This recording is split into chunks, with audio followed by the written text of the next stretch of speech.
할렐루야. 오늘 월요일 아침 기도 본문 말씀은 창세기 26장 12절부터 마지막 절까지 나온 내용입니다.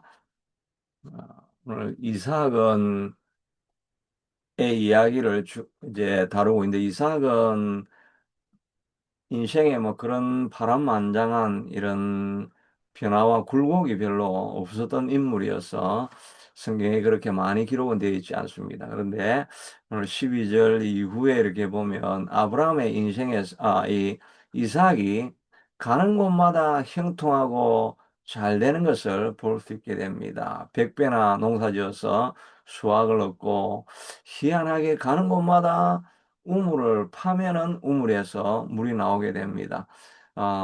오늘날도 그 중동 지역에서 이렇게 우물을 파가지고 물이 나오는 게 쉽지 않은데 그 당시 사회에서 우물을 파는 일이 보통 쉽지 않은 일일 것입니다. 그런데 판다고 해서 물이 다 나오지는 않을 텐데 이삭은 어디를 가서 이 종들이 그 우물을 파면 거기에서도 다 파는 곳마다 물이 터져 나왔다. 오늘날 이야기로 하면 뭐 손을 대는 사업마다 다 대박을 터뜨렸다. 이런 기록들만 계속해서 기록이 되어져 있습니다. 그래서 이삭을 삶을 잘 따라가다 보면 우리 인생에서 이 부자 되는 길이 어디에 있는가 하는 것을 우리가 알 수가 있습니다. 정말 물질로 고통당하는 사람들이 얼마나 많습니까? 또 요즘은 다들 불경기라고 이렇게 말합니다. 이런 불경기 가운데서도 하는 곳마다 대박이 터지고 일이 잘 되어지고 비즈니스가 흥황하게 아, 된다면 얼마나 큰 복이겠습니까? 근데 이삭의 삶을 잘 따라가다 보면 하는 일마다 잘 되는 그런 비결이 나와 있습니다.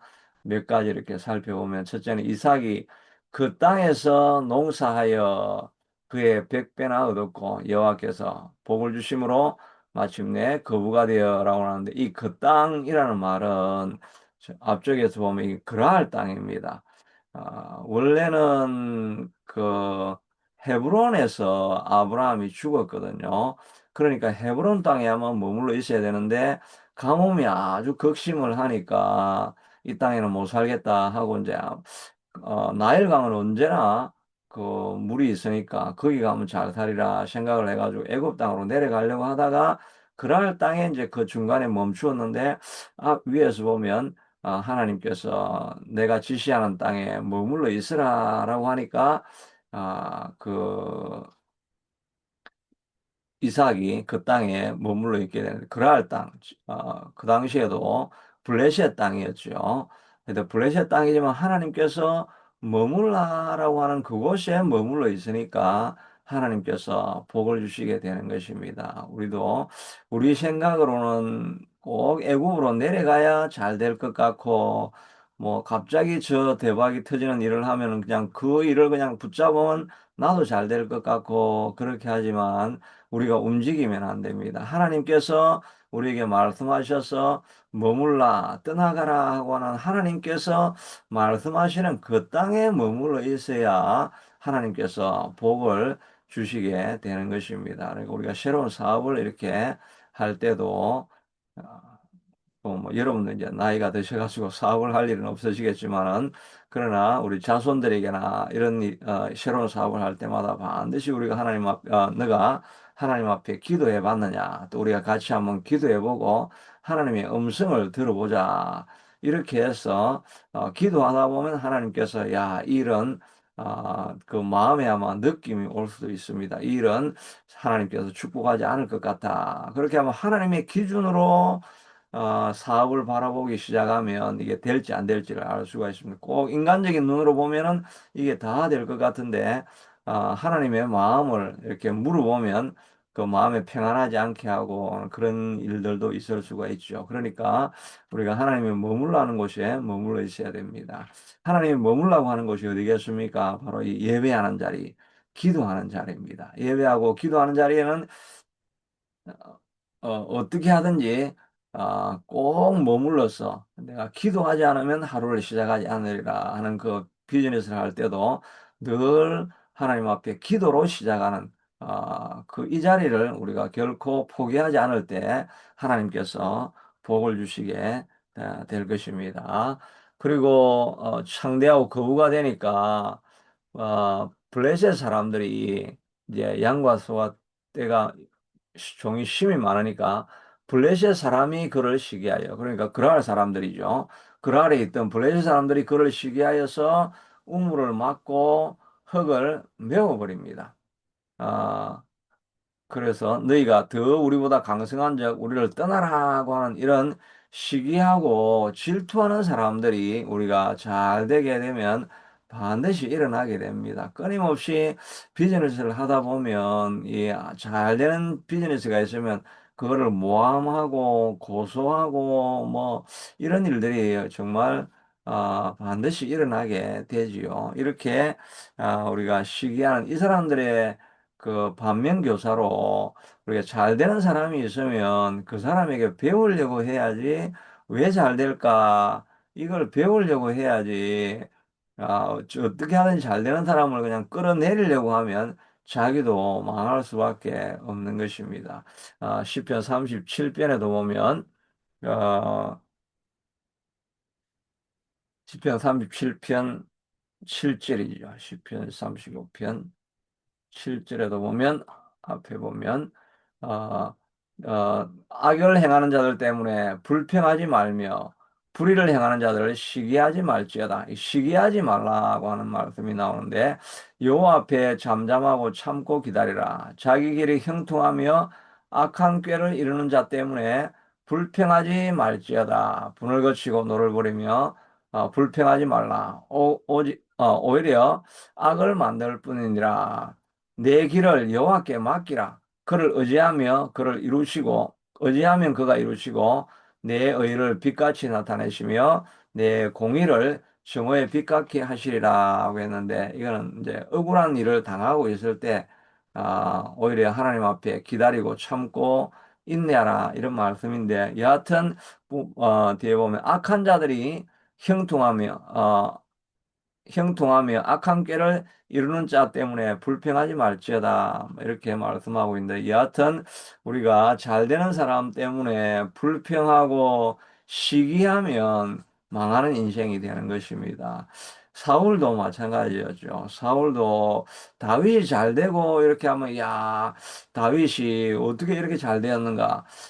믿음으로 또 성령의 충만을 받으니까 골리앗도 물리치고 하나님이 높이 세우는구나 하는 것을 깨닫고 이 골리앗 다윗을 보고 배우려고 해야 되는데 시기하고 질투하니까 그의 평생 사울이 한 일은 나머지 인생 시기하고 질투하는 사람 끌어내리려고 평생을 다 소비하다가 자기 인생도 망하는 것을 보게 됩니다. 우리가 잘 되는 사람이 있으면 왜 잘 될까? 나는 어떤 점을 고칠 수 있을까? 이거를 생각하고 자꾸 바라보아야지 잘 되는 사람을 시기하면 자기도 망하게 되는 거죠. 요즘 작은 교회에 있는 사람들이 자꾸 큰 교회를 바라보면서 비판을 많이 하죠. 큰 교회 가면 저렇게 문제가 많고 주로 이제 대형 교회가 문제가 터지니까 이제 그걸 보면서 자꾸 이제 큰 교회를 끌어내립니다. 뭐 숫자만 많으면 되냐, 머리수만 뭐 많으면 교회냐, 뭐 이러면서 비판하는 면이 많이 있는데 우리가 물론 큰 교회가 문제도 있긴 하지만 하나님께서 교회를 크게 하지 않으시면 아무리 인간적으로 노력한다고 해서 교회가 커지지 않는 거죠. 하나님의 집인데 하나님이 세우지 않으면 그 교회가 크게 될 수가 없고 또 큰 교회는 큰 교회 나름대로의 그런 역할이 있고 기능이 있기 때문에 하나님께서 크게 하시는 것이죠. 그러니까 작은 교회는 큰 교회를 바라보면서 어떻게 하니까 저런 부흥이 일어났는가 그걸 자꾸 바라보면서 어떻게 할 때 하나님께서 함께 일하시는가를 그걸 보고 배우고 자기도 도전을 받고 이렇게 나아가려고 해야 되는데 자꾸 뭐 잘 되는 사람 보면 잘 되는 교회 보면 뭐가 문제다 그렇게만 자꾸 지적하면 결코 큰 교회가 될 수가 없고 자기 일이 부흥할 수가 없게 되는 거죠. 그러니까 시기하지 말고 잘 되는 사람을 가서 보고 배우는 것이 부자 되는 길이 되는 줄로 믿습니다. 그리고 19절 이후에는 이제 이 사람들이 찾아와 가지고 이삭의 종들이 골짜기를 파서 셈 근원을 얻었더니 그러한 목자들이 블레셋 사람들이죠. 이삭의 목자와 다투어 이르되 이 물은 우리의 것이라 하매 이삭이 그 다툼으로 말미암아 그 이름을 에색이라 다툼이라고 하였고 또 우물을 팠더니 이제 또 다툼으로 이름을 신나 대적함이라고 하였고 그러니까 이삭이 거기서 또 옮겨 다른 우물을 팠더니 다투지 아니하므로 그 이름을 로봇이라 하였으되 이제는 여호와께서 우리를 위하여 넓게 하셨으니 이 땅에서 우리가 번성하리로다.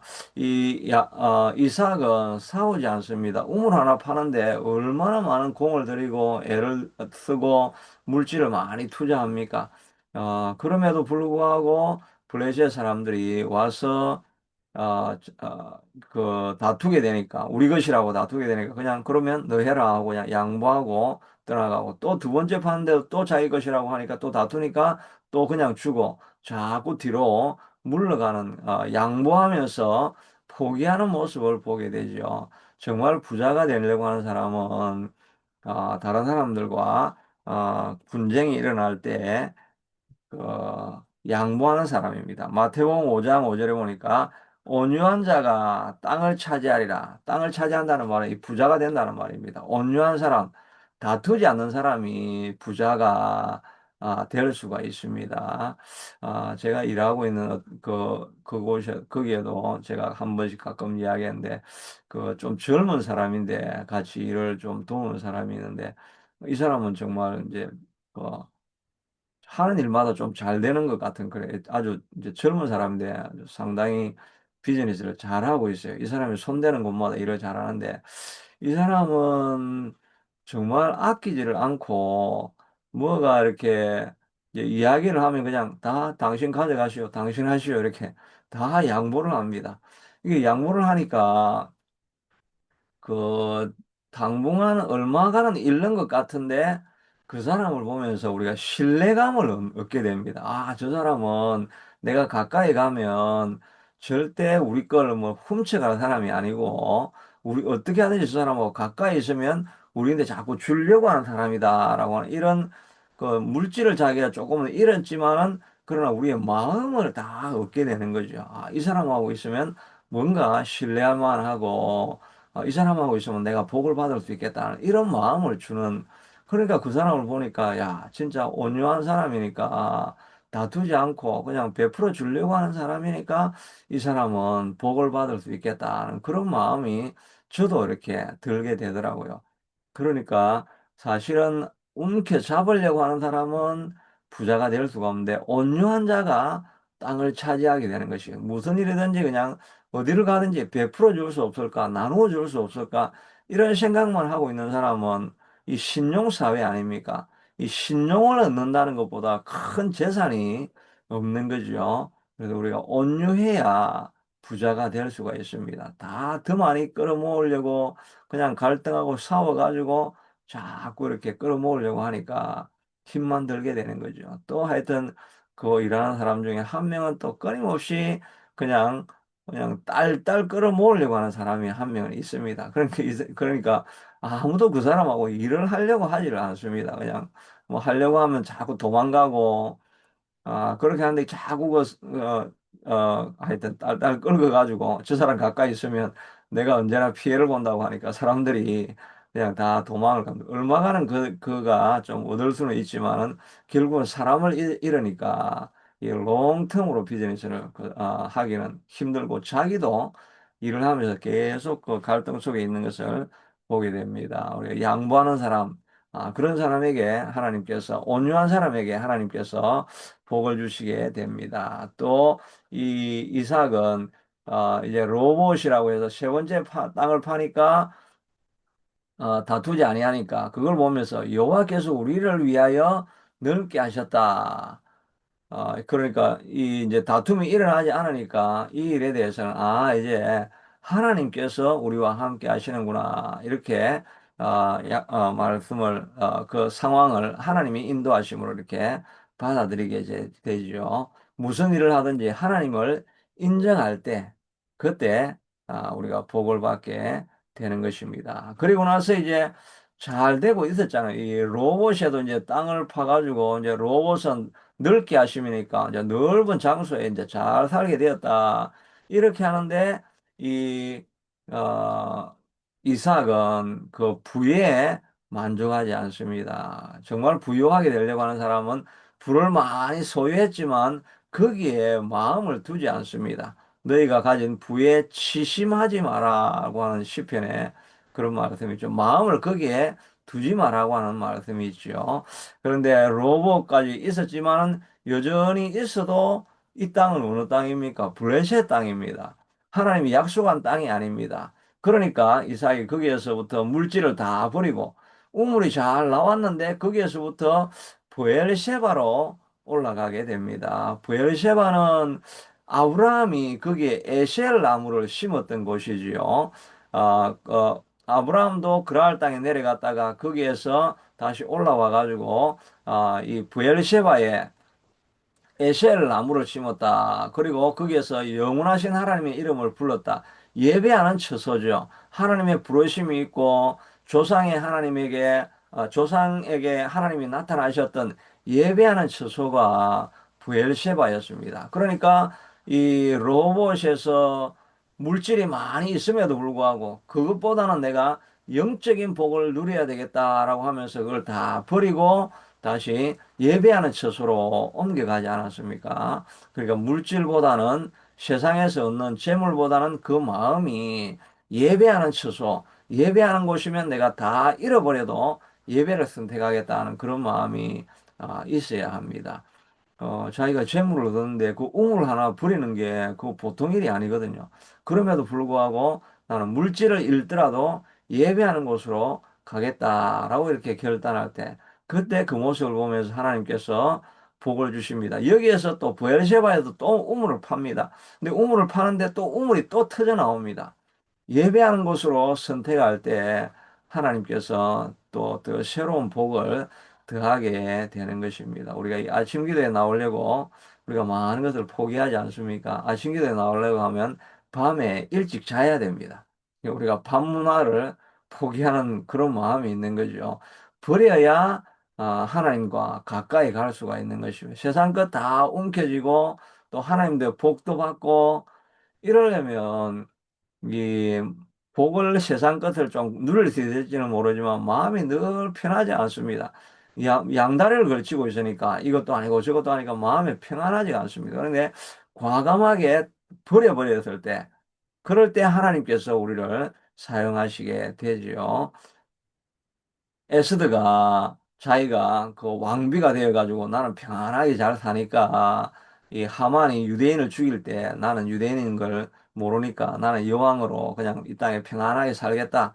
그렇게 하면 아마 에스더가 왕비 자리에 있으면서 자기는 살았을지 모르지만 마음이 얼마나 불편했겠습니까? 자기 민족은 죽는데 나는 혼자 살았구나. 나는 배신자다. 이러면서 왕비로 있다가 그 마음에 고민이 많으니까 얼굴이 초췌해지고 주름이 많이 생기고 이러면서 얼굴도 아마 못생겨졌을 것입니다. 매력이 없는 얼굴이 됐을 것입니다. 양다리를 걸치고 있으면 얼굴도 평안하지가 않습니다. 그런데 에스더가 결단하고 내가 죽으면 죽으리라. 왕비 자리도 나는 포기하고 내가 죽으면 죽으리라고 하고 생명을 포기하고 하나님이 약속하신 대로 왕비로 있은 것이 이때를 위함이 아니겠느냐라고 하는 모르드게의 말을 듣고 하나님의 말씀인 것으로 알고 결단하고 내가 죽으면 죽으리라고 하고 왕이 부르지도 않았는데 나아가 가지고 제가 할 말이 있습니다라고 하니까 하나님께서 그냥 아수에로의 눈을 그냥 완전히 변화시켜 가지고 그 3일 금식하고 온 그 얼굴이 초췌한 그 얼굴일 텐데 그 얼굴이 너무나 빛나 보이고 아름답게 보이게 눈을 바꾸어 주셔가지고 그의 말을 듣고 나중에는 하만에게 불같이 화를 내게 되는 그런 마음을 주어가지고 완전히 상황을 역전시켜 버리게 되는 것을 보게 됩니다. 우리가 세상 것을 버리고 예배하는 자리, 하나님의 말씀이 있는 그 자리를 말씀을 내가 선택하기로 결단할 때 그때 하나님께서 그 큰 복을 줄 뿐만 아니라 마음이 평안하면서 복을 누리는 그게 복이죠. 아무리 많은 재산을 가지도 집안에 온갖 분란이 일어나고 이러면 뭐 지옥과 같은 삶을 사는 거죠. 돈이 있어도 그게 뭐 돈이 무슨 누릴 수 있는 복이겠습니까? 그러니까 마음이 평안하면서 복을 주려고 하면 우리가 결단하고 예배하는 자리로 나아가야 하는 것을 보게 됩니다. 그다음 24절에 보니까 그 밤에 여호와께서 그에게 나타내시되 내 아버지 아브라함의 하나님이 두려워하지 말라. 하나님 이니 두려워하지 말라. 내 종 아브라함을 위하여 내가 너와 함께 있어 내게 복을 주어 내 자손이 번성하게 하리라. 이 이삭이 번성을 했지만은 왜 번성을 했습니까? 물론 포기하고 뭐 이런 것도 많이 있었지만 그것보다는 아브라함을 기억하여서 너에게 복을 준다 이렇게 하는 거죠. 그러니까 이 이삭이 복을 받은 근원은 부자된 이유는 그 아버지가 남긴 유산 때문에 이 이삭이 복을 받는 것입니다. 그래서 우리가 좋은 아버지를 두어야 되겠죠. 우리 아버지는 뭐 이미 다 죽어 버리고 저 없으니까 이제 우리가 우리 자손들에게 아름다운 유산을 남겨야 됩니다. 우리가 자녀들에게 복을 주려고 하고 아들이 잘 되려고 하고 이런 게 있다고 한다면 우리가 아름다운 유산을 아브라함의 유산이 뭡니까? 믿음의 유산 아닙니까? 하나님이 약속하신 말씀을 믿고 말씀을 따라서 가라고 하면 가고 아들을 바치라고 하면 아들을 바치고 하나님 앞에서 자기의 가장 소중한 것을 내려놓는 하나님 때문에 손해보는 게 있어야 됩니다. 말씀을 지키려고 하다가 손해보고 있는 이것이 손해보면 그 자기 당대에는 진짜 잃어버릴 수가 있습니다. 그러나 손해본 그것을 보면서 하나님께서 기억하셔서 그 다음 세대에게 복을 주시게 되는 것입니다. 어제 제가 주일 설교할 때 하나님이 긍휼을 베푸시는데 두려워하는 자에게 하나님께서 긍휼을 베푸신다는 그런 말씀이 있는데 이 두려워하다는 말은 그냥 마음이 심리적으로 쪼그라들고 놀란다는 그런 의미가 아니고 하나님을 경외하면서 두려워하는 것. 하나님을 경외하고 두려워하는 사람들에게 하나님의 긍휼을 베풀어 주신다라고 말씀하고 있는 것을 어제 설교한 내용이었는데 하나님의 말씀을 두려워하면서 벌벌벌 떨면서 하나님이 이렇게 말씀하셨는데 이건 나는 어떤 일이 있으면 나는 이 말씀을 지키고 살아가야 되겠다. 그 말씀을 지키기 때문에 손해보고 또 어려움을 당하고 그렇지만 나는 이 말씀이니까 지켜나가겠다고 하면 그 당대에는 손해를 볼 수도 있습니다. 그러나 하나님께서 긍휼을 베푸시기 때문에 그것이 바로 그 다음 세대에게 남길 수 있는 아름다운 유산이 되는 것입니다. 저도 이렇게 아침 기도를 열심히 나름대로 하고 있는데 물론 뭐 제가 좋아서 하고 내가 이것을 해야 내가 살기 때문에 하긴 하지만 여하튼 뭐 몇몇 소수를 향해서라도 말씀을 준비하고 시간을 드리고 이렇게 하는 것은 그렇게 제가 생각해 본 적은 없지만은 여하튼 이렇게 하나님 입장에서 바라보면 그래도 말씀을 준비하고 이렇게 하는 게 제가 하나님 말씀을 지켜 나아가는 게 사실은 제 자손에게 여러분들이 복을 받으면 제 자손에게 아마 유산을 남기는 일이 되지도 않을까 하는 그런 생각도 해보기도 합니다. 무엇이든지 하나님께서 여러분에게 맡기신 일들을 온 힘을 다해서 손해보더라도 그 일을 지켜나가면 그 당대에는 손해를 볼지 모르지만 하나님을 경외하는 자들에게는 하나님께서 그 자손들에게 긍휼히 여기심을 베푸시겠다라고 이렇게 말씀하셨으니까 하나님의 약속을 지켜나가면 이 이삭이 복을 받은 것은 아브라함 때문입니다. 여러분을 통해서 여러분 자손이 복을 받을 수 있게 되도록 하나님 앞에서 아름다운 유산 또 하나님 말씀을 지키다가 그 수고하고 또 손해보고 헌신하는 이런 일들을 지켜 나가실 수 있는 저와 여러분 되기를 축복합니다. 그 밑에 뭐 다른 말씀이 지금 너무 시간이 많이 지나가지고 기억하지만 복 받는 비결, 부자 되는 비결 잘 지켜나가서 여러분 다 부자 되시기를 축복합니다. 하나님께서 복의 근원은 또 재물 얻을 능은 하나님께서 우리에게 주신다라고 말씀하여 주셨는데 하나님 말씀 따라가고 하나님을 신실하게 의지하고 나아갈 때 하나님께서 주시는 복이 진정한 복이 되는 줄로 믿습니다. 하나님 양보하라고 하는데 우리가 어떻게 양보를 할 수 있는 마음이, 관대한 마음이 생기겠습니까? 성령님께서 우리에게 충만한 은혜로 더딥혀 주셔서 우리가 하나님의 더 큰 은혜보다 더 귀한 은혜가 없다는 것을 깨달을 때 우리가 양보하고 베풀어주고 나누어줄 수 있는 마음이 생기게 되는 줄로 믿습니다. 옹졸하고 좁은 우리의 마음을 성령님 찾아오셔서 베풀어줄 수 있는 마음, 나누어줄 수 있는 마음으로 바꾸어 주셔서 하나님의 뜻을 행하다가 이 땅에서도 복을 누리는 우리가 되게 축복하여 주옵소서. 예수님 이름으로 기도드리옵나이다.